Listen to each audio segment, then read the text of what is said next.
오늘 말씀은 시편 74편입니다. 시인은 이렇게 탄식하고 있습니다. 하나님, 어찌하여 우리를 버리십니까? 하나님, 어찌하여 당신의 양을 향하여 진노하십니까? 시인이 지금 혼란스러워하고 있는 것입니다. 그래서 탄식하고 있는 거죠. 이렇게 탄식하고 혼란스러워하는 데는 이유가 있습니다. 두 가지가 그 이유일 텐데요. 첫 번째는 원수들에 의해서 압제를 당하고 있기 때문입니다. 둘째는 압제로 인해서 고난당함에도 불구하고 우리 하나님께서 침묵하시는 듯이 보여지고 있었기 때문입니다. 이 일로 인해서 시인은 혼란스럽습니다. 왜냐하면 해석이 되지 않기 때문에 그런 거죠. 이유를 알거나 인과관계가 있으면 슬플 수는 있어도 답답하지는 않을 것입니다. 그런데 영문을 모릅니다. 왜 이런 일이 우리에게 닥쳤는지, 어떻게 우리가 원수의 압제와 능욕을 받게 된 것인지, 답답하기 그지없는 가운데 하나님의 뜻을 보여주어야 할 선지자도 없고 이 일이 얼마나 지속될지 알지 못하는 가운데 있습니다. 그러니 혼란스럽고 탄식할 수밖에 없는 것이죠. 여러분은 이러할 때 어떻게 하시겠습니까? 믿음이 더욱 굳건해지시겠습니까? 혹시 낙심하지는 않으시겠습니까? 오늘 우리가 시편 74편의 말씀 가운데에서 시인의 반응을 살펴보기를 원합니다. 시편 74편은 이해되지 않는 고난 속에 혼란에 빠진 시인이 세 가지의 일을 행하고 있음을 우리에게 보여줍니다. 첫 번째는 4절부터 11절까지의 말씀인데요. 시인은 그가 당하고 있는 일들, 그러니까 원수가 행하는 일들을 하나님께 고발합니다. 여기에 무슨 미사오구가 있겠어요? 그저 이것은 마치 울부짖음과도 같습니다. 원수가 성소에서 악이란 악을 다 행합니다. 그들이 도끼와 철퇴로 성소를 때려 부숩니다. 저들이 하나님의 모든 회당에 불을 지릅니다. 그런데 하나님, 우리에겐 선지자도 없습니다. 이게 뭡니까 하나님? 이게 대체 언제까지입니까? 하나님은 어디 계십니까?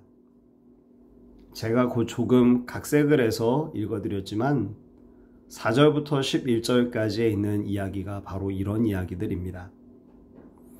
두 번째로 시인이 우리 하나님 앞에 행하는 것이 있습니다. 그것은 이 당한 어려움들을 고발한 시인이 하나님을 기억하고 있는 것입니다.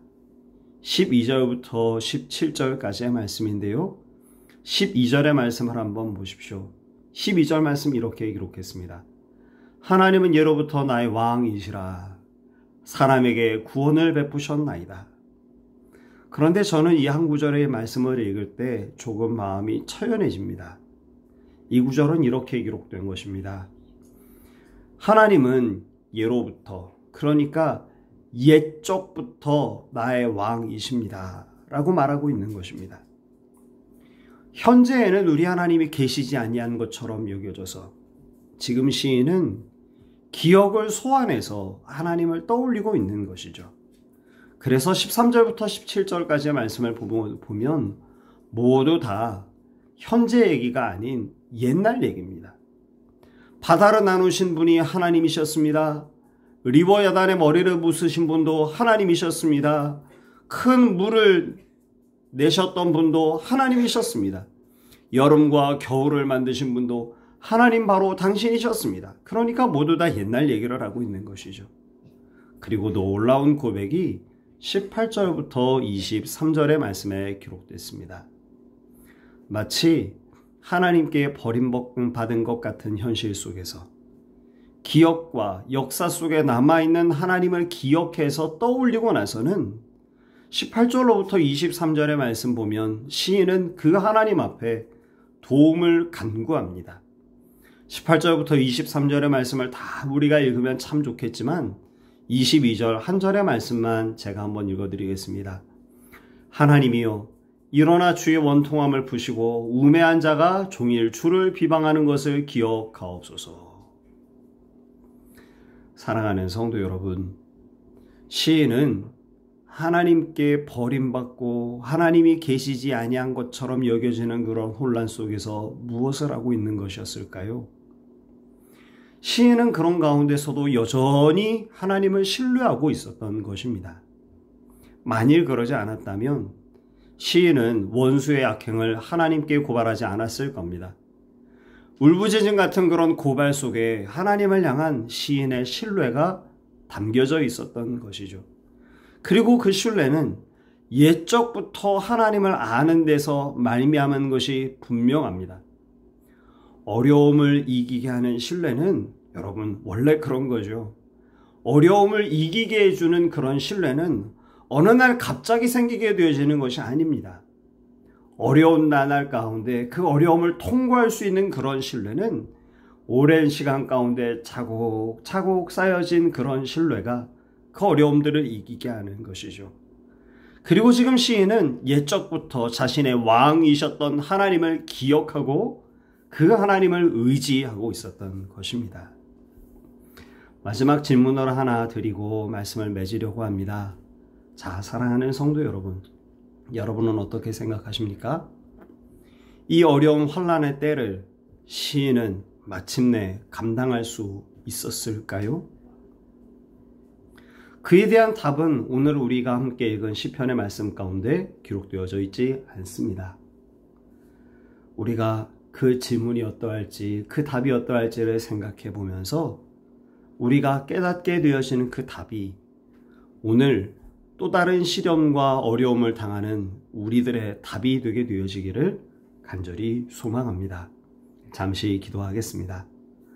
사랑이 많으신 우리 아버지 하나님, 오늘도 혼란스러움과 주께로부터 버림받은 것 같은 그런 어려움 가운데 있었던 시인의 모습을, 그러나 그 모든 혼란과 어려움 가운데서도 여전히 하나님을 신뢰하고 있는 시인의 모습을 오늘 우리로 하여금 발견케 하시니 하나님 은혜를 참 감사합니다.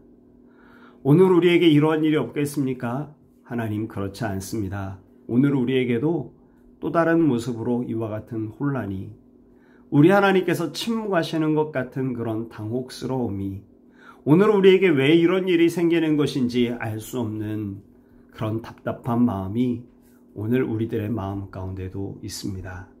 주님, 바로 그러한 때에 오늘 우리가 주님을 온전히 더 바라보고 우리의 옛적부터 왕이 되셨던 그 하나님을 우리가 기억하여 주님을 신뢰하는 그 신뢰함으로 우리 하나님을 의지하고 주의 도우심을 구하여 오늘도 우리를 붙들어 주시는 그 하나님의 능력을 힘입어 넉넉히 이 세상을 이겨나갈 수 있도록 아버지 도와주시옵소서. 오늘도 우리가 주 앞에 기도합니다.